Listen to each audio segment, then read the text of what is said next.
Hello दोस्तों, एक बार फिर आप सभी का बहुत बहुत स्वागत है जीटेक पॉली पर। हम अप्लाइड मैकेनिक्स पढ़ रहे हैं और कल की क्लास में हमने इसका chapter number 2 system of forces यानी बल निकाय स्टार्ट किया था। और मैंने आपको बताया था कि इसमें टोटल 5 टॉपिक हैं, जिनमें से कि कल की क्लास में हमने अपना सबसे पहला topic system of forces complete कर लिया था। यानी जितने भी टाइप के फोर्स हैं आपके अप्लाइड मैकेनिक्स में, उन सब के बारे में हमने कल जान लिया था। सिस्टम ऑफ फोर्सेस में हमने देखा था मेनली 2 टाइप के फोर्स थे, coplanar and non coplanar force. फिर हमने कोप्लेनर के भी टाइप देखे थे, जिसमें हमने concurrent, non concurrent and collinear, non collinear, parallel, non parallel, ये सभी फोर्सेस की बात की थी। इसी टाइप से हमने फिर नॉन कोप्लेनर फोर्सेस के टाइप्स देखे थे। डेट मीन्स हमने स्टडी ऑफ ये सिस्टम ऑफ फोर्सेस के बारे में स्टडी कर ली है कंप्लीट। अब जो हमारा दूसरा टॉपिक है दोस्तों, ये है रिजल्टेंट फोर्स। तो रिजल्टेंट फोर्स यानी परिणामी बल हिंदी में इसे कहते हैं हम। तो थियोरेटिकल टॉपिक है छोटा सा, पहले हम इसको समझा लेते हैं आपको। उसके बाद हम मोस्ट इम्पोर्टेंट टॉपिक अपना मेथड्स स्टार्ट करेंगे टू फाइंड रिजल्टेंट फोर्स, यानी परिणामी बल ज्ञात करने की विधियां पढ़ेंगे, जिनमें से कि आज हम एक मेथड जो कि बहुत इंपॉर्टेंट मेथड है, जिसका नाम है त्रिकोणमिति विधि या ट्रिग्नोमेट्री मेथड, जिसमें कि हम बलों के समांतर चतुर्भुज का नियम सीखेंगे। Law of parallelogram of forces के बारे में बात करेंगे आज की इस क्लास में।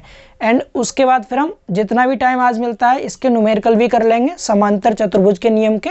एंड पहले हम इसका नियम सीखेंगे, इसका डेरिवेशन देखेंगे, इसके केसेस देखेंगे, कौन कौन से केस बनते हैं इसके, एंड फिर हम कुछ क्वेश्चंस भी लगाएंगे। तो डेट मीन्स कहने का मतलब क्या है कि आज की जो स्पेशल क्लास रहेगी आपकी, वो रहेगी बलों के समांतर चतुर्भुज के नियम पर आधारित। तो चलिए फिर आगे क्लास को कंटिन्यू करते हैं, ठीक है। तो पहले हम जान लेते हैं परिणामी बल के बारे में। थोड़ा सा यहाँ समझाता हूँ पहले आपको, उसके बाद आप इस लाइन को जो थ्योरी में लिखा हुआ हिंदी में, इसको पढ़ लीजिएगा। बाकी इंग्लिश वाले बच्चे इधर समझ सकते हैं और हिंदी वाले भी सभी। पहले हम रिजल्टेंट फोर्स की डेफिनेशन देखते हैं। परिणामी बल क्या होता है? अच्छा, परिणाम का मतलब जानते हैं? रिजल्ट का मतलब क्या होता है? रिजल्ट परिणाम मतलब किसी चीज का निष्कर्ष निकल के आना। निष्कर्ष से मतलब क्या है? ये कोई बॉडी है, जैसे कि मैंने आपको सबसे पहले लेक्चर में एक प्रिंसिपल समझाया था, प्रिंसिपल ऑफ सुपरपोजिशन। सुपरपोजिशन का प्रिंसिपल किसी को याद हो तो मैंने वहां आपसे कहा था कि अगर किसी भी बॉडी पर 2 या 2 से अधिक बल काम कर रहे हों, जैसे मैंने 2 बल लगा दिए, ठीक है, ये 2 बल लगा रखे हैं मैंने, F1 F2, ये कोई 2 बल थे, या PQ बोल सकते हैं आप इन्हें। ये 2 बल लगा दिए, मैंने कहा ये दोनों बल आपस में मिलकर इस बॉडी पर जितना प्रभाव डालते हैं उतना ही प्रभाव परिणामी बल डालता है इस बॉडी के ऊपर। ये सुपरपोजिशन का सिद्धांत था, प्रिंसिपल ऑफ सुपरपोजिशन था। तो यहाँ हमने क्या बोला कि जितना इफेक्ट ये दोनों बल डालेंगे उतना ही इफेक्ट परिणामी फोर्स डालता है, रिजल्टेंट फोर्स डालता है। तो यहाँ से हम रिजल्टेंट फोर्स को कैसे डिफाइन कर सकते हैं? हम डिफाइन कर सकते हैं कि रिजल्टेंट फोर्स एक ऐसा अकेला बल होता है जो कि किसी बॉडी पर कार्य कर रहे 2 या 2 से अधिक बलों के स्थान पर लगाया जाता है, और ये बल इस बॉडी पर उतना ही प्रभाव लगाता है जितना कि ये सभी बल जो पहले से इस पर लगे हुए थे, जो इस पर इतना प्रभाव डालते। नहीं समझे क्या बोल रहे हैं? मैं बोलना ये चाह रहा हूँ कि अगर किसी बॉडी पे ये दोनों बल लग रहे हैं और ये दोनों बल आपस में मिल करके इस बॉडी को सपोज खींचने का काम कर रहे हैं, ठीक है, या जितनी दूरी तक ये दोनों बल आपस में से खींचेंगे उतना ही मैं इन दोनों फोर्स को ना लगा के इसकी जगह पर एक ऐसा फोर्स लगा दूं जो अकेला उतना प्रभाव इस बॉडी पर डाल दे जितना कि ये F1 और F2 डाल रहे थे। तो मैं इस अकेले बल को कह दूंगा रिजल्टेंट फोर्स। समझ पा रहे हैं सभी परिणामी बल क्या होता है?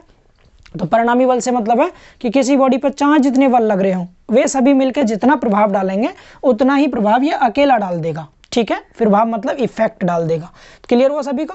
तो मैंने यही हिंदी में यहाँ लिखा है कि किसी पिंड पर कार्यरत बल निकाय का परिणामी बल वह अकेला बल है, यानी किसी भी बॉडी पर एक्ट कर रहे system of forces. System of forces का जो रिजल्टेंट फोर्स होता है, ये एक ऐसा सिंगल फोर्स होता है जिसका प्रभाव वही होता है, जिसका प्रभाव मतलब इफेक्ट, इसका जो इफेक्ट होगा वही होगा जो समस्त बलों का, जो समस्त मतलब इन बलों का सम्मिलित प्रभाव होता है, इन फोर्सेस का कंबाइंड इफेक्ट होता है। अतः हम क्या कह सकते हैं कि वह अकेला बल जो एक पिंड पर कार्य कर रहे 2 या 2 से अधिक बलों के स्थान पर लगाया जा सकता है, एंड जिसका प्रभाव वही होगा जो इन सभी बलों का सम्मिलित प्रभाव होता है, परिणामी बल कहलाता है।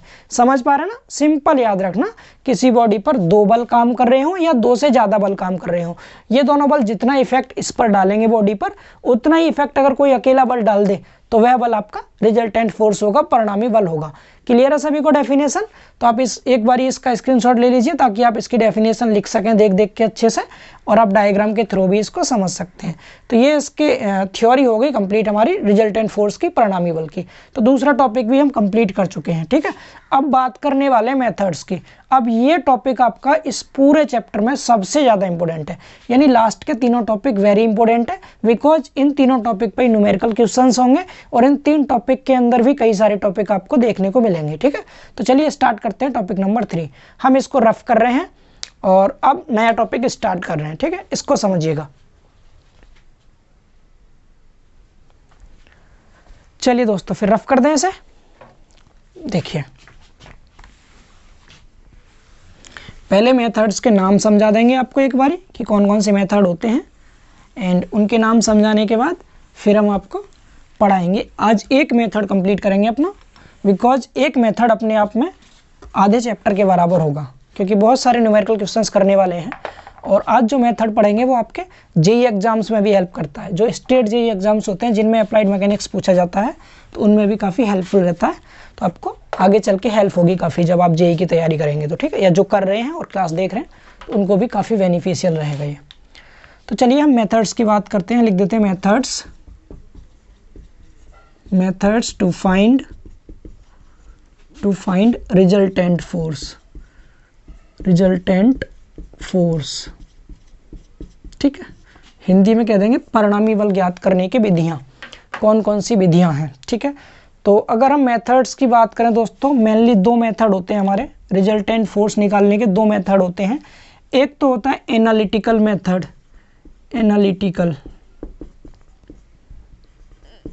Analytical method.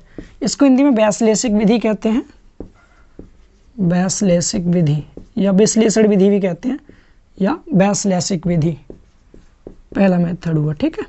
इस मेथड के भी 2 पार्ट होते हैं, 2 पार्ट होते हैं इस मेथड के। एंड ऐसे दूसरा मेथड होता है हमारा ग्राफिकल मेथड, ग्राफिकल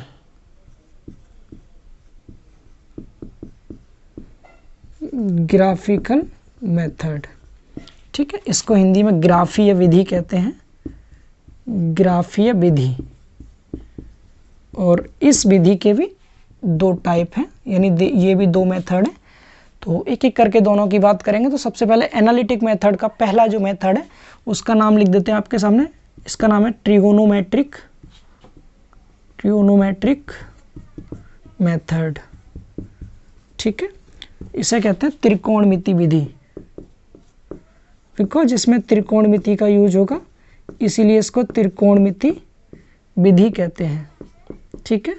एंड दोस्तों त्रिकोणमिति विधि के अंदर ही हम पढ़ेंगे समांतर चतुर्भुज का नियम। यहाँ लिख देता हूं मैं, बलों के समांतर चतुर्भुज का नियम, समांतर चतुर्भुज का नियम, ठीक है। इंग्लिश में इसका नाम होता है लॉ ऑफ पैरेललोग्राम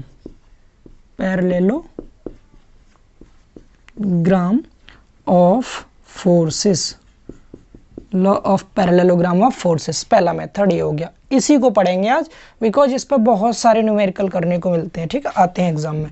दूसरा इसमें रहता है हमारा, इसमें रिजोल्यूशन मेथड,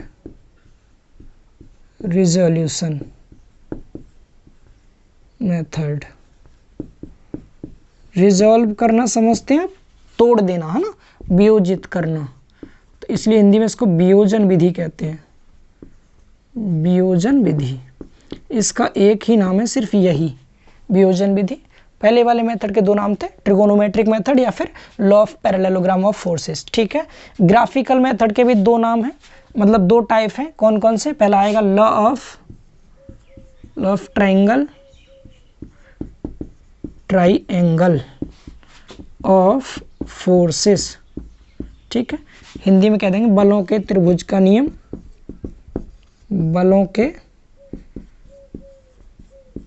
त्रिभुज का नियम। क्लियर ना, बलों के त्रिभुज का नियम। एंड यहाँ दूसरा जो मेथड रहता है वो रहता है लॉ ऑफ पॉलीगन,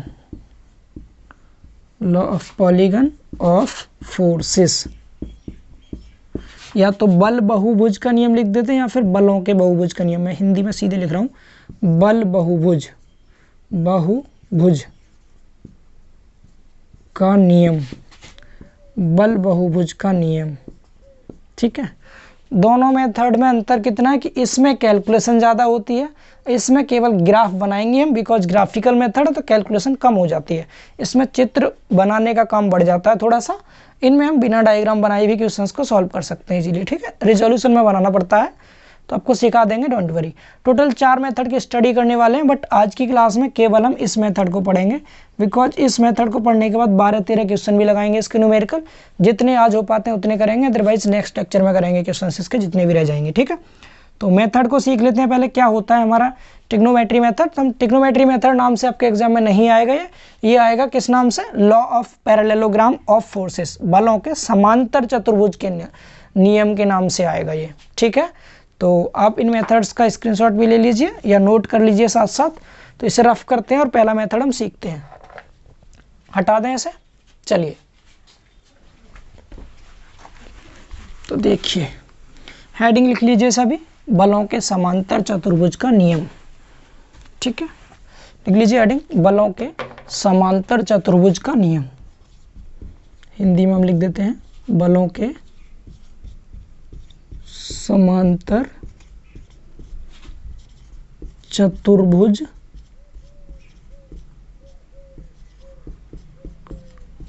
का नियम, बलों के समांतर चतुर्भुज का नियम।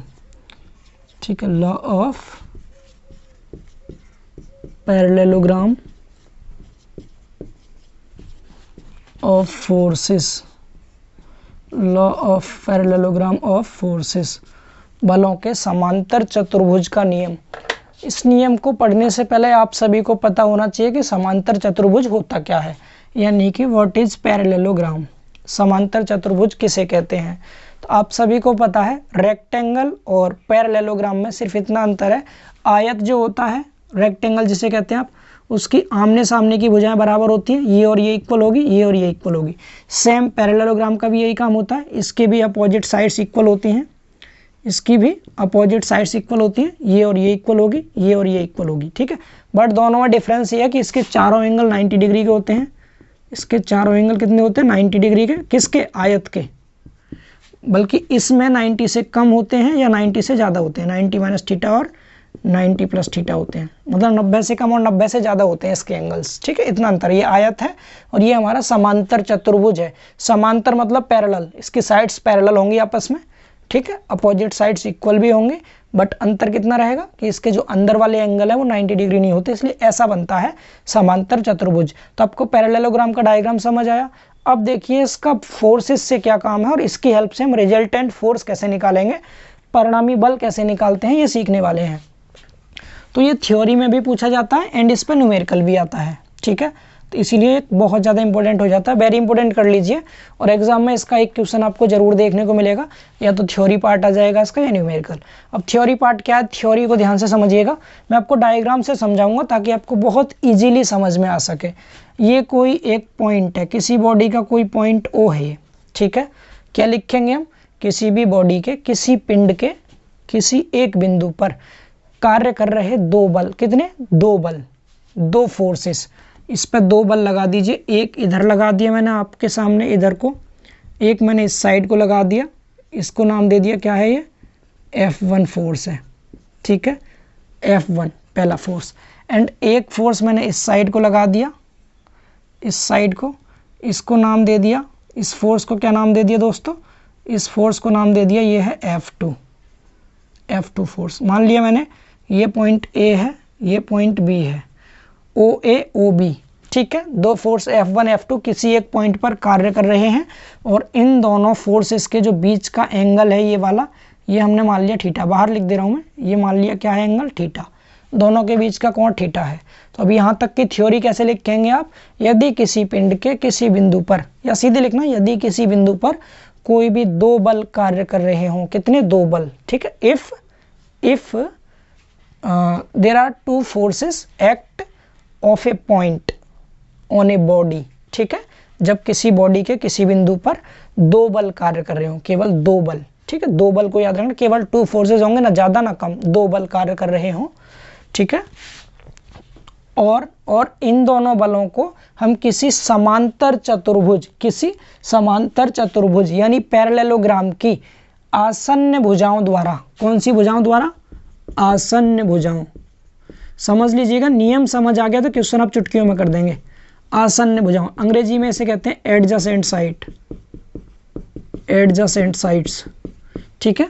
हमने क्या बोला कि यदि किसी बिंदु पर कोई भी दो बल कार्य कर रहे हों और इन दोनों बलों को हम समांतर चतुर्भुज की एडजेसेंट साइड द्वारा डिनोट करें, के द्वारा रिप्रेजेंट करें, के द्वारा प्रदर्शित करें, तो इसका समांतर चतुर्भुज बना दीजिए। कैसे बनेगा? इसको आगे बढ़ा दीजिए इस तरह से, और इसको भी इस तरह से आगे बढ़ा दीजिए, तो आपको समझ आ गया होगा ये क्या बन रहा है आपके सामने, समांतर चतुर्भुज बन गया। ये इसके पैरेलल होगी साइड, थोड़ा और इस साइड ले जाइए इसको, अब सही है, ठीक है। ये और ये पैरेलल हो गई, ये और ये पैरेलल हो गई, ठीक है। तो क्या बन गया? ये एक समांतर चतुर्भुज बन गया। जिस पॉइंट पर ये कट रहा है मैंने इसको नाम दे दिया सी पॉइंट है, सपोज सी है ये। समझ पा रहे हैं? तो हमने क्या बोला, यदि किसी बिंदु पर, बार बार रिपीट कर रहा हूँ, याद हो जाना चाहिए, यदि किसी बिंदु पर कोई भी दो बल कार्य करते हैं, ठीक है, दो फोर्सेस कार्य करते हैं, और इन दोनों फोर्सेस को अगर हम पैरेललोग्राम की एडजेसेंट साइड से, ये साइड और ये साइड कैसी है? एडजेसेंट, आसन्न भुजाएं जो आपस में मिली हुई होती हैं उनको एडजेसेंट साइड कहते हैं। ये साइड और ये साइड मिली हुई है ना, तो इन दोनों को एडजेसेंट साइड कहेंगे। तो एडजेसेंट साइड द्वारा अगर हम रिप्रेजेंट करें तो इन दोनों बलों का जो परिणामी बल होगा, जो रिजल्टेंट फोर्स होगा, उसको हम इस समांतर चतुर्भुज के विकर्ण द्वारा डिनोट करते हैं, विकर्ण द्वारा रिप्रेजेंट करते हैं। विकर्ण जानते हैं? ये रहा विकर्ण, डायगोनल द्वारा रिप्रेजेंट करते हैं। अब आप कहेंगे डायगोनल तो ये भी है, दो हैं डायगोनल, इसमें कोने जो मिलाते हैं उनको डायगोनल बोलते हैं। बट ये डायगोनल कौन सा होना चाहिए? जो इन दोनों फोर्सेस के कटान बिंदु से जाता हो, दोनों फोर्सेस जहां मिल रहे हैं उससे जाता हो, ठीक है। तो पूरा नियम क्या हो जाएगा? मैं पूरा नियम बोलूं तो इसको आर लिख दीजिए, क्या है? रिजल्टेंट फोर्स आर हो गया ये। तो पूरा नियम क्या हो जाएगा? यदि किसी बिंदु पर दो बल F1 F2 कार्य कर रहे हों और उन दोनों बलों को हम किसी भी समांतर चतुर्भुज की दो आसन्न भुजाओं द्वारा प्रदर्शित करें, रिप्रेजेंट करें, तो इन दोनों बलों का जो रिजल्टेंट फोर्स होगा, जो परिणामी बल होगा, उसको इस पैरेललोग्राम के डायगोनल द्वारा, विकर्ण द्वारा रिप्रेजेंट करते हैं, जो कि इन दोनों फोर्सेस के कौन से प्रतिच्छेद बिंदु यानी कि इंटरसेक्टिंग पॉइंट से होकर के जाता हो। क्या कहलाता है? समांतर चतुर्भुज का नियम कहलाता है, बलों के समांतर चतुर्भुज का नियम कहलाता है। उम्मीद करते हैं थ्योरी पार्ट आपको समझ आ गया होगा, इसका क्या होता है थ्योरी पार्ट, क्लियर ना? तो आपकी स्क्रीन पे इसकी डेफिनेशन आपको शो हो रही होगी, वहां से देख के आप लिख लीजिए, क्लियर ना? देख के लिख लेंगे इजीली आप, और मैंने जो समझाया है उससे भी आप लिख सकते हैं इसको। डायग्राम मैंने आपको पूरा समझा दिया, आप खुद से एक बार मेरे साथ साथ रिपीट करिए, बोलिए, याद कर लीजिए दोस्तों, भरोसा कीजिए आएगा आपके एग्जाम में, जरूर आएगा ये। तो क्या बोला मैंने कि यदि किसी बिंदु पर कोई भी दो बल कार्य करते हैं, कोई दो फोर्स कार्य करते हैं, और सीबीएसई बोर्ड वाले बच्चे बिल्कुल परेशान ना हो, मिक्स लैंग्वेज आप लिख सकते हैं यूपीबीटी के एग्जाम में, आपके नंबर नहीं कटेंगे। जेईई में नहीं कर सकते ऐसा, लेकिन यूपीबीटी के एग्जाम में आप कर सकते हैं इस तरह से, ठीक है। तो क्या, यदि किसी भी पॉइंट पर कोई भी दो फोर्सेस कार्य कर रहे हों, तो और उन दोनों फोर्सेस को हम किसी भी पैरेललोग्राम की एडजेसेंट साइड द्वारा, समांतर भुजाओं द्वारा प्रदर्शित करें, तो इन दोनों बलों का परिणामी बल इस समांतर चतुर्भुज के विकर्ण द्वारा प्रदर्शित किया जाता है, डायगोनल द्वारा रिप्रेजेंट किया जाता है। इसको हम क्या कहते हैं? Law of parallelogram of forces कहते हैं, बलों के समांतर चतुर्भुज का नियम कहते हैं। अब हमने मान लिया कि यदि दो बल, कौन कौन सा? F1 F2 OA और OB दिशा में कार्य कर रहे हैं, इनके बीच का कोण थीटा है। ये थ्योरी लिखना आप लैंग्वेज में, ठीक है, आपको स्लाइड में शो हो रहा है, वहां से देख के लिख लीजिएगा। F1 F2 दो बल OA OB दिशा में कार्य कर रहे हैं, ठीक है, और इनका परिणामी R OC दिशा में लगा हुआ है। अब हम क्या करेंगे? मैंने क्या किया, इसको इसका नीचे लंब डाल दिया, C से नीचे मैंने परपेंडिकुलर लाइन खींची और इसको आगे बढ़ा लिया थोड़ा सा, ठीक है। क्या कर लिया मैंने? यहाँ से इस पे नीचे को परपेंडिकुलर डाला और इसको आगे बढ़ा लिया, ये किसी पॉइंट D पर मिल रहे हैं यहाँ जाके, क्लियर हुआ? अब आप एक बात बताइए, ये OB और AC दोनों आपस में पैरेलल साइड है, ये वाली, ये भी, ये और ये पैरेलल है, तो पैरेलल है, तो अगर ये एंगल थीटा है हमारा, मैं अंदर बना देता हूँ, अगर ये एंगल हमारा थीटा है, यहाँ से यहाँ तक का ये वाला एंगल, तो ये भी थीटा होगा, थीटा होगा ना, आप जानते हैं इतना तो सभी। अगर ये कोई दो पैरेलल साइड हैं ये और ये, तो जितना एंगल यहाँ बनता है उतना ही एंगल यहाँ बनेगा, तो वही चीज़ें हैं, समझ पा रहे हैं आप सभी। तो थीटा होगा एंगल ये। दूसरी चीज़ पैरेलल फोर्स आपस में इक्वल होते हैं। अगर ये F2 है तो ये भी क्या होगा आपका F2 होगा, क्योंकि ये साइड और ये साइड इक्वल थी तो ये भी क्या हो गया F2 हो गया। यहाँ तक क्लियर है सभी को समझ आ रहा है। अब हमें निकालना क्या दोस्तों, इसको रफ करें, थ्योरी आपकी कंप्लीट हो गई। अब डेरिवेशन करते हैं इसका। डेरिवेशन अच्छे से समझिएगा आप लोग। अब हमें निकालना क्या, R की वैल्यू निकालनी है। अब इस R को अगर आप ध्यान से देखें, ये R, तो इस R से होकर के कौन सा ट्रायंगल बन रहा है, ये वाला बन रहा है, दिख रहा है आपसे भी को, ये वाला कौन सा, ODC या OCD, कुछ भी लिख सकते हैं आप, ठीक है। तो यहाँ लिख देंगे हम क्या, ट्रायंगल OCD से। अगर आप इस OCD ट्रायंगल को देखें तो ये ट्रायंगल यहाँ पर लंब डाला है आपने, तो 90 डिग्री का एंगल है ये, 90 डिग्री का एंगल है ना ये, तो यानी कि ये 90 डिग्री का, तो समकोण त्रिभुज हो गया, राइट एंगल ट्रायंगल हो गया। और राइट एंगल ट्रायंगल की प्रॉपर्टी क्या होती है, राइट एंगल ट्रायंगल यानी समकोण त्रिभुज, यहाँ लिख दे रहा हूँ मैं समकोण। तो समकोण त्रिभुज की प्रॉपर्टी होती है, राइट एंगल ट्रायंगल की प्रॉपर्टी होती है कि इसमें लंब का स्क्वायर, या पहले कहेंगे कि कर्ण का स्क्वायर इक्वल टू होता है लंब का स्क्वायर प्लस आधार का स्क्वायर। अंग्रेजी में बात करें तो हाइपोटेनियस का square equal to perpendicular square plus base square. एक मिनट, यस, बेस स्क्वायर, ठीक है। यहाँ तक समझ आया सभी को। तो अगर हम इसमें देखें तो बड़ी वाली जो साइड होती है इसको हाइपोटेनियस कहते हैं, कर्ण कहते हैं, तो R लिख देंगे इसकी जगह पर, तो हो जाएगा R का स्क्वायर इक्वल टू लंब की जगह पर, लंब ये वाली साइड है हमारी परपेंडिकुलर CD, तो CD का स्क्वायर प्लस आधार मतलब बेस OD का स्क्वायर, OD का स्क्वायर। यहाँ तक समझ आया। आगे देखिए अब R का स्क्वायर इक्वल टू CD का स्क्वायर प्लस OD यहाँ से यहाँ तक है, और O से A तक हमारा F1 था, तो हम इसे लिख सकते हैं क्या, OD को मैं आपके सामने लिख सकता हूँ OA प्लस AD, लिख सकते हैं ना, OA प्लस AD, इसका होल स्क्वायर हो गया। यहाँ तक क्लियर है। अब क्या क्या पता है आपको इसमें, OA की वैल्यू पता है F1, तो F1 और रख दीजिए, तो R स्क्वायर इक्वल टू क्या हो गया, CD का स्क्वायर प्लस यहाँ पर लिख दिया F1 और plus AD whole square. Equation मान लीजिए इसे एक। अब हमें दो वैल्यू इसमें अननोन है, CD और AD। AD ये रहा, CD ये रहा, तो इसके लिए हम इस छोटी वाली साइड ट्रायंगल को ले सकते हैं। किसको, ट्रायंगल, क्या नाम है इसका, ACD। अब ट्रायंगल ACD से एक बार साइन थीटा लगा दीजिए, एक बार कॉस थीटा, बिकॉज हमें हाइपोटेनियस पता है ना, ये कर्ण पता है, लंब और आधार निकालना है। तो साइन का फॉर्मूला क्या होता है, आपने हिंदी में तो ये पढ़ा होगा, लाल बट्टे कक्का, हिंदी वाले बच्चों ने, ठीक है। और इंग्लिश वाले बच्चों ने पढ़ा होगा पाकिस्तान भूखा प्यासा और हिंदुस्तान हरा भरा, सबने पढ़ा है। तो पहले नंबर पर साइन आता है, तो साइन का फॉर्मूला क्या हो गया, इंग्लिश में तो परपेंडिकुलर अपॉन हाइपोटेनियस, हिंदी में लंब बट्टे कर्ण, लंब ये है CD अपॉन कर्ण ये है ये वाला जो कि F2 है, F2। तो F2 को इस साइड ले जाइए, तो CD यहाँ से क्या निकला है आपका, CD इक्वल टू आ गया F2 साइन थीटा।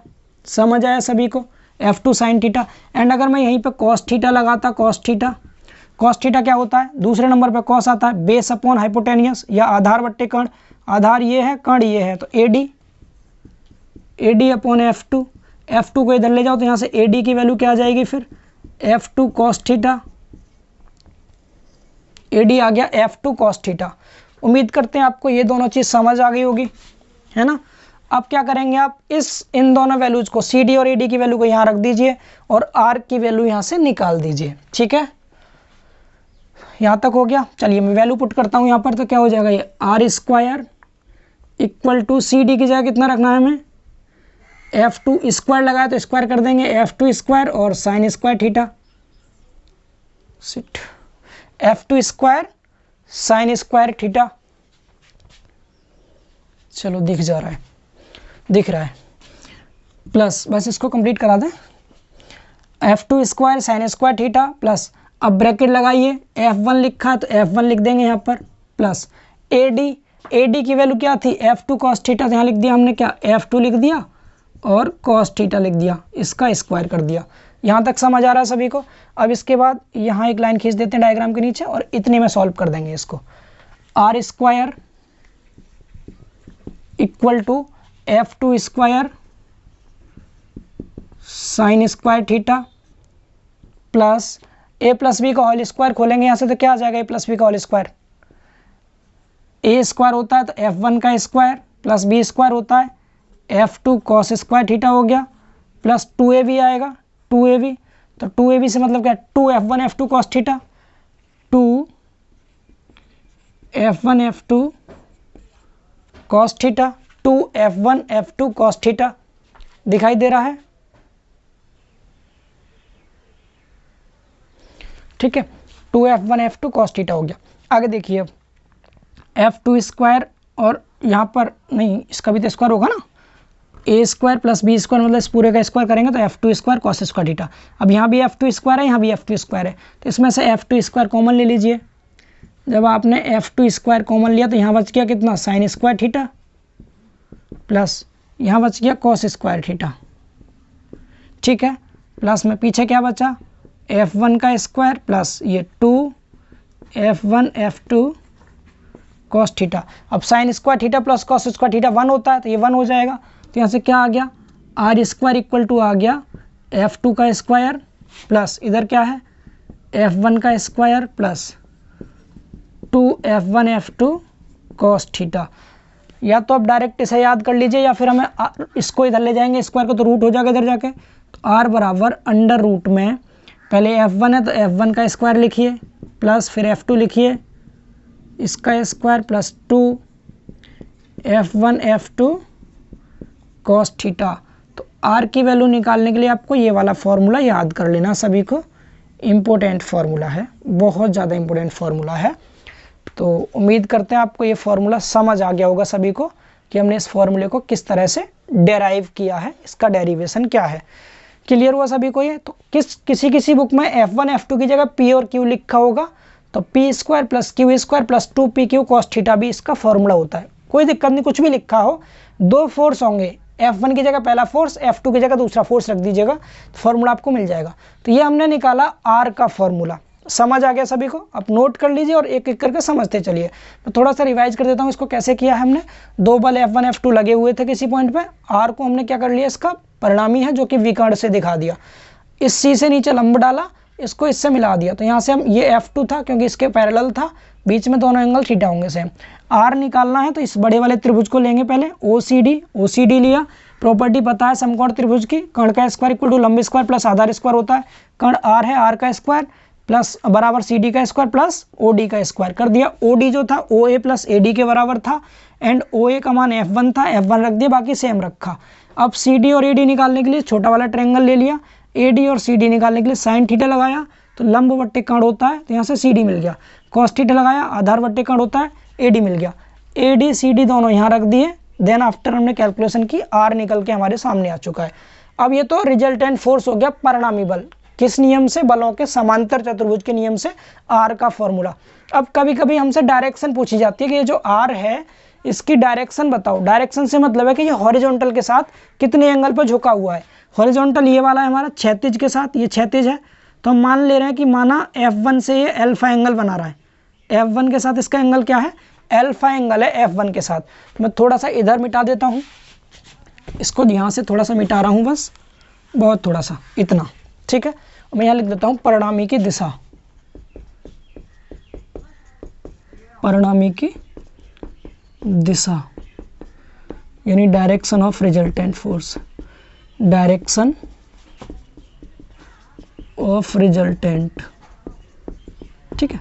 परिणामी की दिशा मैंने अल्फा निकालना है, मतलब मुझे अल्फा की वैल्यू निकालनी है। ट्रायंगल कौन सा है, OCD ट्रायंगल है, ट्रायंगल OCD से अगर मैं यहाँ से tan अल्फा लगा दूँ, tan अल्फा, तो आप सभी को पता है क्या होता है, लंब बट्टे आधार, लंब कितना CD है यहाँ पर, CD अपॉन आधार OD है, OD, तो यहाँ से क्या आ जाएगा tan alpha equal to CD की वैल्यू अभी निकाली थी हमने F2 sine theta, F2 sine theta upon OD क्या है, OD OA प्लस AD के बराबर है, OA का मान F1 है प्लस AD की वैल्यू F2 कॉस थीटा है, F2 कॉस थीटा। तो दूसरा फॉर्मूला ये आ गया। केवल डायरेक्शन चाहिए तो अल्फा निकाल लीजिएगा, इन्वर्स में जाएगा इधर जाके tan, तो tan inverse F2 sine theta upon F1 plus F2 cos theta. समझ पा रहे हैं? तो ये हमारा क्या हो गया, डायरेक्शन हो गई रिजल्टेंट फोर्स की। तो दो फॉर्मूले, ये वाला और ये वाला याद कर लीजिए आप लोग, ठीक है। अगर इनवर्स बोलने में, रूट बोलने में दिक्कत हो तो आप ऊपर याद कर सकते हैं कि आर स्क्वायर बराबर F1 square plus F2 square plus 2F1 F2 cos theta होता है, एंड tan अल्फा बराबर F2 sine theta upon F1 plus F2 cos theta होता है। जब भी न्यूमेरिकल क्वेश्चन आएगा इसमें सिर्फ दो चीज़ देगा आपको, F1 देगा, F2 देगा और साथ में थीटा की वैल्यू देगा। तो आप इजीली अल्फा निकाल सकते हैं। ध्यान ये रखना आपको कि अल्फा जो है आपका वो पहले वाले फोर्स के साथ एंगल है, F1 के साथ एंगल है, या अगर आप PQ लेते हैं तो P के साथ एंगल है। समझ पा रहे हैं सभी? तो ये हो गया आपका बलों के समांतर चतुर्भुज का नियम, और ये नियम आप सभी को समझ आ गया होगा अच्छे से, ठीक है। अब इसके कुछ केसेस हैं। केसेस का मतलब क्या है, जब थीटा की वैल्यू 0 दे दे तब आर का मान क्या होगा, थीटा 90 दे दे तो आर की वैल्यू क्या होगा, थीटा 180 दे दे तब आर की वैल्यू क्या होगी, F1 F2 सेम दे दे तब आर की वैल्यू क्या होगी, अगर इन दोनों को अपोजिट डायरेक्शन में लगा दे तो आर की वैल्यू क्या होगी, दोनों पैरेलल होंगे तो आर की वैल्यू क्या होगी। तो कुछ केसेस की बात करते हैं हम कि इसमें कुछ केस बनते हैं बलों के समांतर चतुर्भुज के नियम के, तो उसके थोड़े से केस देख लेते हैं कि कौन कौन से केस हैं इसमें। तो इसका आप स्क्रीनशॉट ले सकते हैं डेरिवेशन का, लिख लीजिए। अगर आपको समझ नहीं आया फिर से वीडियो देखिए, समझ आ जाएगा, ठीक है। तो इसको रफ कर दें हम, चलिए फिर इसको रफ करते हैं और कुछ केसेस देख लेते हैं इसके, कौन कौन से केस बनते हैं, ठीक है। ये और ये याद रखिएगा, दो फॉर्मूले, इन दोनों से ही सभी केस निकल के आएंगे। हटा दें, ऊपर वाला याद कर लीजिएगा tan अल्फा करके, तो ज़्यादा इजी रहेगा आपके लिए, ठीक है। बलों के समांतर चतुर्भुज के नियम के कुछ केस हैं। हम केस क्यों पढ़ रहे हैं, बिकॉज केसेस पे हम जो कंपटीशन एग्जाम देते हैं तो डायरेक्ट ऑब्जेक्टिव क्वेश्चन बनता है, टाइम नहीं रहता इतना, तो हम डायरेक्ट कर सकें उसको। हालांकि आप इन्हें सॉल्व करके देख सकते हैं, UPVT में काफ़ी टाइम मिलता है आपको। तो केसेस देखते हैं कौन कौन से केसेस हैं इसके। Yes, case number 1, case first. पहले फॉर्मूले लिख देता हूँ ऊपर ताकि आपको कोई दिक्कत ना हो समझने में। पलट क्यों रहा है भाई, डस्टर लगा दें। पहले मैं फॉर्मूला लिख देता हूँ आपके सामने।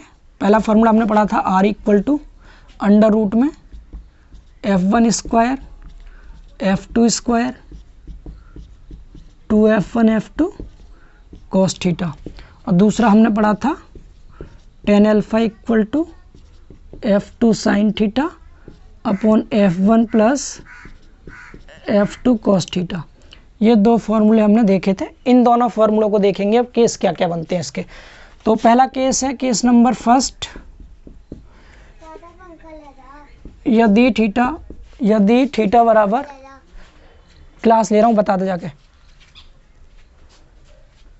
यदि थीटा इक्वल टू 0 डिग्री, यदि थीटा इक्वल टू 0 डिग्री तो तब क्या होगा फिर, ठीक है। यदि थीटा इक्वल टू 0 डिग्री होगा तो आर की वैल्यू और अल्फा की वैल्यू क्या होगी, जो हमने एंगल बनाया, मतलब जो हमने अभी क्वेश्चन सॉल्व किया था, F1 और F2 के बीच में कुछ एंगल बन रहा था थीटा, इधर F1 था इधर F2 है, तो इसके बीच में जब ये जो थीटा एंगल है 0 हो जाए, अब ये 0 कब होगा, या तो दोनों फोर्स एक ही लाइन पे काम करें, या तो यहाँ और यहाँ ऐसे लगे दोनों फोर्स, या फिर दोनों फोर्स समांतर हो आपस में पैरेलल, एक फोर्स ऐसे हो गया दूसरा फोर्स ऐसे हो गया, दो पैरेलल लाइन के बीच में एंगल हमेशा 0 डिग्री होता है। समझ पा रहे हैं ना। तो ये ऐसे ना दे करके ऐसे भी दे सकता है जब दोनों फोर्स कैसे हो, पैरेलल हो, और पैरेलल कैसे, लाइक एक ही दिशा में हो, सेम डायरेक्शन में। अगर डायरेक्शन अपोजिट कर देगा तो उसे फिर 180 डिग्री मान लेते हैं कभी कभी, ठीक है। तो इसलिए ध्यान रखेंगे, क्या ध्यान रखेंगे, जब सेम डायरेक्शन में हो और पैरेलल हो आपस में, तो पैरेलल फोर्सेस भी कह सकते हैं, जब F1 एंड F2 कैसे हो, समांतर हो। समांतर मतलब पैरेलल।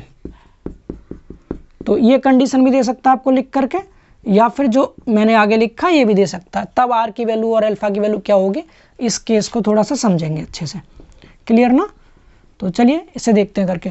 तो F1 F2 के बीच का एंगल थीटा को बस 0 डिग्री रख दीजिए, यहाँ भी 0 रखिए यहाँ भी 0 रखिए, दोनों वैल्यू निकल जाएंगे। तो R इक्वल टू क्या आएगा, आप खुद से कर सकते हैं इन चीज़ों को सॉल्व खुद से। देखिए F1 का स्क्वायर प्लस F2 का square plus 2F1 F2 cos theta की जगह 0 रख दिया। कॉस 0 का मान 1 होता है, कॉस 0 का मान 1 हो गया, तो इसको हटा दें, 1 कर दें इसकी जगह, तो क्या हो जाएगा ये F1 square plus F2 square plus 2 F1 F2 into ये तो 1 हो गया, तो 1 को तो लिखते नहीं, हटा देते हैं। A square plus B square plus 2ab बन गया ना, तो a प्लस बी का होल स्क्वायर बन रहा है, मतलब F1 प्लस F2 का होल स्क्वायर बन रहा है, और इधर रूट लगा हुआ है, तो स्क्वायर से रूट हट जाता है इस पे से, तो r की जो वैल्यू आ गई मेरे दोस्त क्या आ गई F1 plus F2। F1 plus F2 आपके r की वैल्यू यहाँ से निकल के आ गई। सभी को समझ आ गया, ये पहला केस था। ठीक है, पैरेलल हो फोर्स तब भी यही फॉर्मूला लगाएंगे। मैंने कहा इनका परिणामी बल बताओ, तो इस डायरेक्शन में r लगेगा और वैल्यू क्या हो जाएगी F1 और F2 के बराबर हो जाएगी। डायरेक्ट आप फॉर्मूला याद रखेंगे, जब भी कोई दो समांतर बल काम करेंगे और एक ही दिशा में लगे हों तो दोनों को जोड़ दीजिएगा, आपका आंसर आ जाएगा इजीली। डायरेक्ट जोड़ दीजिएगा, कोई एंगल वेंगल का चक्कर ही नहीं है। ठीक है, समांतर कहेगा सीधे जोड़ देना, आंसर हो गया। क्लियर है सभी को, ये सभी को समझ आया ये F1 F2। अब दूसरी चीज़, इसके अल्फा की वैल्यू देख लो कि इनकी डायरेक्शन क्या होगी। डायरेक्शन क्या होगी, कुछ नहीं, डायरेक्शन उसी डायरेक्शन में लग रहा है सेम जिसमें था, यानी जीरो एंगल ही रहेगा। अभी हमने क्या देखा, दो पैरेलल फोर्स है तो आर बी सी इधर ही लगेगा आपका, जिधर F1 F2 लग रहा है। तो अब F1 के साथ आर का एंगल क्या 0 डिग्री एंगल होगा, क्योंकि ये भी इसके पैरेलल है। अब देखो 0 डिग्री कैसे आ जाएगा आपका निकल के, खुद देख लीजिए यहाँ से। यहाँ हो गया कितना, tan alpha equal to F2 sine theta की जगह 0 रख दिया upon F1 plus F2 cos 0 रख दिया, तो ऊपर 0 हो गया। अब 0 के नीचे कुछ भी लिखा हो सब 0 हो जाता है। ठीक है, 0 के नीचे कुछ भी हो पूरा 0 बन जाता है। डेट मीन्स tan 0 का मान 0 होता है, डेट मीन्स अल्फा v के आगे यहाँ से आपका 0 डिग्री आ गया। तो दोनों के बीच में F1 के साथ R कोई भी एंगल नहीं बनाएगा। क्लियर ना, तो कहने का मतलब क्या, डायग्राम में बनाना चाहूँ तो ये F1 है, ये F2 है, F1 है F2 है, तो R हमारा इधर लग जाएगा R, और इसके बीच में भी एंगल 0 डिग्री का ही रहेगा। ठीक है, कोई एंगल नहीं बनेगा दोनों के बीच में। उम्मीद करते हैं पहला केस आप सभी को समझ आ गया होगा। चलिए बात करते हैं सेकंड केस की, देखते रहिए बस केसेस को, याद रहेगा ना फॉर्मूला, ये लिखते चलिए समझते चलिए, थोड़ा फास्ट चलते हैं। ठीक है, थोड़ी सी स्पीड फास्ट करते हैं। दूसरा केस है, यदि थीटा इक्वल टू 90 डिग्री हो। सेकंड केस, यदि थीटा इक्वल टू 90 डिग्री तब क्या होगा, या फिर इसी को कैसे लिख के दे सकता है कि जब दोनों फोर्स यानी F1 एंड F2 कैसे हों, लंबवत हों। F1 is perpendicular to F2, F1 F2 के बीच में 90 डिग्री का एंगल हो तब क्या होगा। ठीक है, दोनों परपेंडिकुलर हों आपस में। परपेंडिकुलर से मतलब है F1 ऐसे लगा दिया आपने, तो F2 कैसे लग रहा है, ऐसे लग रहा है, बिल्कुल 90 डिग्री पे, इस तरह से। ठीक है, 90 डिग्री बन रहा है दोनों के बीच का एंगल, तो उस केस में क्या होगा ये बताना है हमें।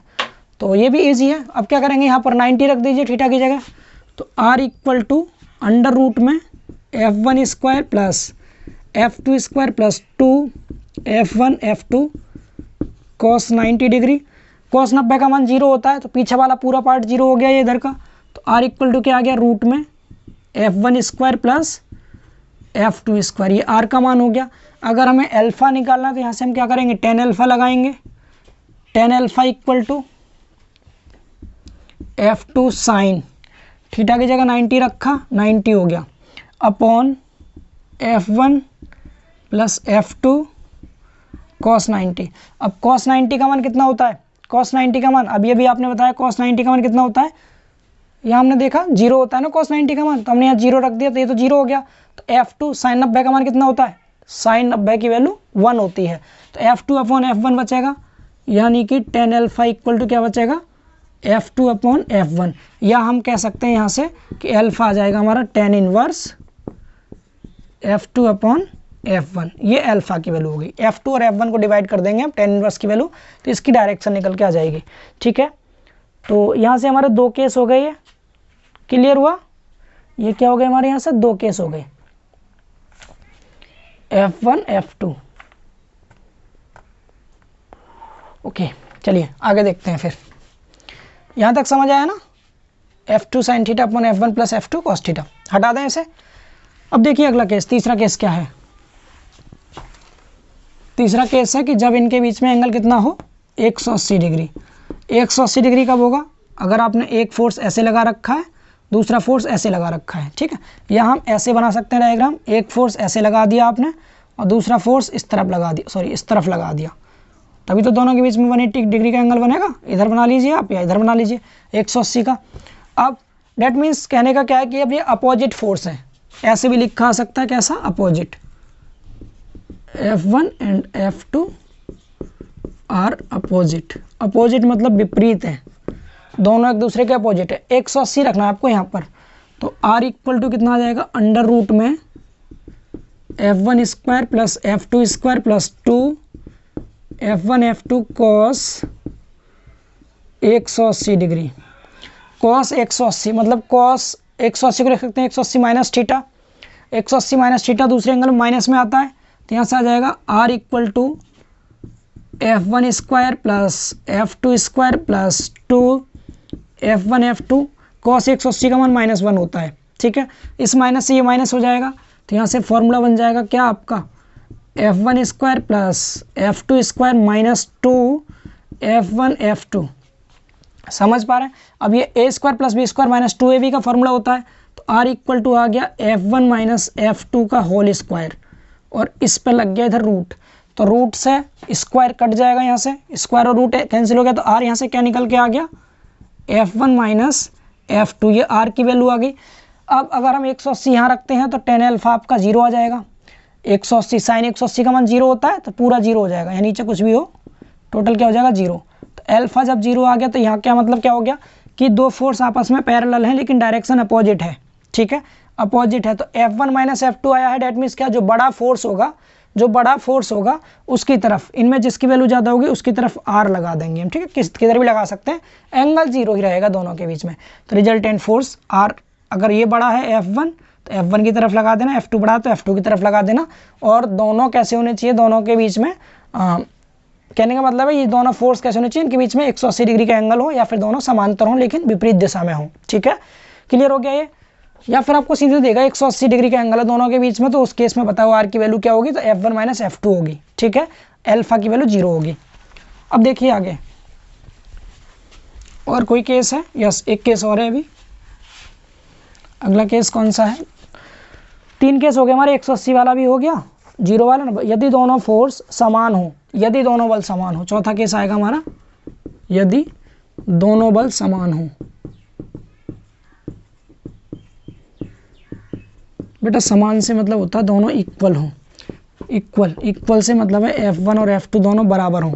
सपोज बराबर है, मैंने इसको F मान लिया, F1 F2 बराबर थे, इसको F मान लिया, तो जहाँ पर F1 F2 लिखा सब जगह F लिख दीजिए। तो अंडर रूट में F1 यहाँ भी F लिख दिया, प्लस F2 यहाँ भी F लिख दिया, प्लस 2 F1 की जगह भी F, F2 की जगह भी F cos थीटा। क्लियर हुआ। तो R इक्वल टू आ गया F स्क्वायर जुड़कर 2F स्क्वायर हो गया, प्लस इधर भी 2F स्क्वायर है, 2F स्क्वायर cos थीटा। इसमें से 2F स्क्वायर कॉमन आ जाएगा, तो √2 आ जाएगा कॉमन बाहर, और F स्क्वायर कॉमन लेंगे तो F बचेगा, रूट के अंदर क्या बच गया 1 प्लस cos थीटा। क्लियर है इतना। मैंने क्या किया, 2 को बाहर लिया तो रूट में ही रहेगा ये, तो F स्क्वायर बाहर लेंगे तो F हो जाएगा, स्क्वायर से रूट हट जाएगा। इसका आप हाफ एंगल लगा सकते हैं cos थीटा में, जिससे 1 कट जाता है। तो R इक्वल टू क्या आ गया, √2 इंटू F, और रूट के अंदर 1 प्लस, इसमें माइनस कब आता है 2 cos square theta by 2 minus 1 से 1 कट गया, तो R equal to under √2 into F, और रूट के अंदर बचा कितना 2 बचा, into cos square theta by 2 बचा, 1 से 1 कट गया था। √2 ये है, √2 ये है, ठीक है। तो √2 और √2 का गुणा करेंगे 2 आ जाएगा, कितना 2F और cos थीटा बाई 2, स्क्वायर से रूट हट जाएगा। देखो ये √2 है, ये √2 है, 2 हो गया, स्क्वायर से रूट हट गया, cos थीटा बाई 2 बचा, F बीच में 2F cos थीटा बाई 2 हो गया। R की वैल्यू कब, जब दोनों फोर्स इक्वल होंगे। यहाँ भी आप लिख सकते हैं दोनों इक्वल होंगे, तो क्या आएगा यहाँ से, ये हटा दें, समझ के, लास्ट केस था ये हमारा, इसको हटाते हैं, आगे देखते हैं अब, ठीक है। आगे देख लीजिए अल्फा क्या आएगा निकल के, tan अल्फा इक्वल टू, यहाँ भी F लिखिए इंटू साइन थीटा, नीचे भी F और यहाँ भी F cos थीटा। तो F यहाँ हो गया साइन थीटा, यहाँ से कॉमन ले लिया F, तो 1 प्लस cos थीटा, तो F से F कट गया, तो tan alpha equal to sine theta upon 1 plus cos theta. यहाँ से आप चाहें, यहाँ से आगे अगर आप चाहें तो क्या निकाल सकते हैं, अल्फा की वैल्यू निकाल सकते हैं। आगे निकाल के दिखाएं, चलिए दिखा देते हैं, आवश्यकता नहीं थी फिर भी निकाल देते हैं। हाफ एंगल लगाइए 2 sign theta by 2 into cos theta by 2 upon यहाँ पर 1 प्लस हाफ एंगल लगाइए 2 cos square theta by 2 minus 1, 1 से 1 कैंसिल हो गया, 2 से 2 कैंसिल हो गया, इससे ये कट गया, तो tan अल्फा इक्वल टू कितना आ गया, देखिए 2 से तो ये 2 कटेगा बिकॉज 1 से 1 कट गया था, तो 2 से 2 कट गया, इससे ये स्क्वायर कट गया, तो साइन अपॉन कॉस बचेगा, यानी sine theta by 2 upon cos theta by 2 tan होता है ये, तो tan अल्फा इक्वल टू tan theta by 2 square, tan से tan हट गया, अल्फा की वैल्यू क्या आ गई, थीटा बाई 2 आ गई। समझ पा रहे हैं? तो जब भी दोनों बल समान होंगे तो बिल्कुल बीच में लगेगा, ठीक है, हाफ एंगल पे लगेगा, जितना एंगल दे रखा होगा थीटा का उससे आधे पे लगेगा आपका। अल्फा भी समझ में आ गया। तो हमारे ये चारों केस हो चुके हैं दोस्तों कंप्लीट। यस, सभी को क्लियर है ये? सभी को समझ आ गया ना? चारों केस भी कर लिए हमने, मेन फॉर्मूले थे आपके। अब न्यूमेरिकल क्वेश्चंस रह गए, तो बलों के समांतर चतुर्भुज के नियम के जितने भी क्वेश्चंस बनते हैं नेक्स्ट लेक्चर में कवर कर लेंगे। 12-13 क्वेश्चंस हैं, भले ही अगर एक क्वेश्चन में आपको 5 मिनट में भी समझाता हूं तो 12 पंजे 60, 1 घंटे का या 1 से ज़्यादा घंटा लग सकता है आपका, 1 से और 1 घंटा 20 मिनट तक, लगभग 1-1.5 घंटे में, कहने का मतलब क्या, 1-1.5 घंटे में कवर कर लेंगे इसके न्यूमेरिकल क्वेश्चन जितने भी हैं। तो इसीलिए अपने उसका यूट्यूब का बेल आइकन दबा लो, घंटी वाला बटन दबा लो, जिससे कि वीडियो का नोटिफिकेशन आपको मिल जाए और सबसे पहले आप लोग देख सकें क्लास को, ठीक है। तो फिर मिलेंगे कल बहुत जल्द मैथ की क्लास में, पहले मैथ की क्लास होगी बाद में मैकेनिक्स की। तब तक आप इसकी थ्योरी लिखिए, डेरिवेशन देखिए, इसको पढ़ के आइएगा, फॉर्मूले याद करके आइएगा, ताकि क्वेश्चंस करने में आपको हेल्प हो सके। ठीक है दोस्तों, घर पर रहिए, सुरक्षित रहिए, मिलते हैं बहुत जल्द, बाय बाय, टेक केयर।